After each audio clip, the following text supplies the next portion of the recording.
ویسے سر 9 مئی کا جو کچھ ہوا ہے ہر ذی شعور ہر محب وطن پاکستانی اس کی مذمت کر رہا ہے کہ نہیں ہونا چاہیے تھا. جلاؤ گراؤ کی چیز کو کوئی بھی ایکسپٹ نہیں کر سکتا ہے. ہم سب کا ملک ہے, آپ کا ملک ہے, میرا ملک ہے, ہم سب کا ملک ہے, وطن عزیز ہے. میں تو وطن نہیں کہتا, وطن عزیز اس کو کہتا ہوں. سر یہ جو معاملہ نکل کر آیا کہ یہ فوجی عدالتوں میں ان کا ٹرائل ہوگا, تو سر جیسے جن کی ویڈیوز ہیں چلے ان کا ٹرائل ہو رہا ہے, لیکن اگر کوئی اس میں ملوث نہ ہوا اور اس کا بھی ٹرائل ہو گیا تو اس کے پاس کون سے قانونی مطلب آپ اس کے پاس کون سا قانونی اختیار ہوگا اس کو چیلنج کرنے کا؟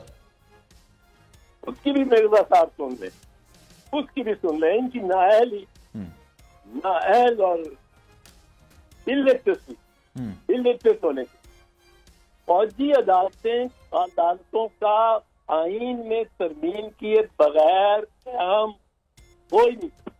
اچھا, قائم ہی نہیں کی جا سکتی فوجی عدالتیں پاکستان میں جب تک آئین میں ترمیم نہ کر.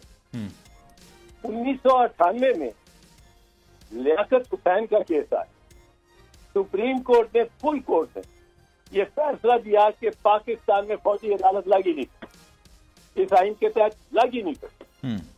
ٹو ٹرائی سویلین, فوجیوں کے لیے لگ سکتی ہے پر سویلین کو ٹرائی کر. اب ان کو یہ اس سے ججمنٹ سے ہی بات نہیں. اب ہوا کیا کہ فوجی عدالت نہیں لگی تو 16 دسمبر 2014 کو وہ آرمی پبلک اسکول کا واقعہ ہو گیا, بڑا ڈراؤنا بہیمانہ واقعہ پشاور میں, اور کوئی 150 کے قریب اسٹوڈنٹس کو انہوں نے گولیاں ماری دہشت گردوں نے. اور اس کے بعد یہ محسوس ہوا کہ فوجی عدالتیں لگا دی, اور جنوری 2015 میں فوجی عدالتیں قائم کی گئی, لیکن ان کے قیام سے پہلے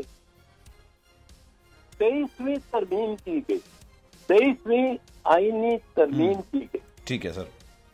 اب یہ 23rd جو ترمیم تھی اس میں فوجی عدالتوں کے قیام کے لیے گنجائش رکھی گئی اور اس کو ایک سن سیٹ کلاز دی گئی. سن سیٹ کلاز کہتے ہیں کہ اس کو کہا, اس میں لکھا گیا کہ 2 سال کے بعد یہ ختم ہو جائے گی.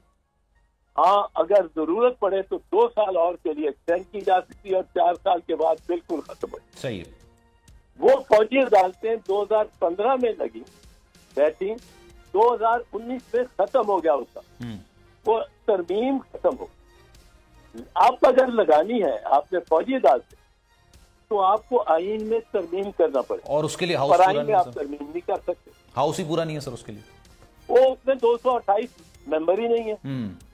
اب 228 ممبر ہو تو آپ آئین میں ترمیم کریں اور اس ترمیم کے تحت آپ فوجی عدالتیں لگائیں.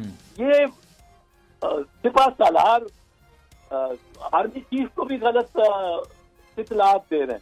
اچھا, یہ ان کو بتاتے نہیں ہے کہ یہاں آئین میں ترمیم نہیں ہوگی تو فوجی عدالت نہیں لگ سکے گی. اس کو ٹرائی کریں. چلیں sir. Sir thank you so much for your time.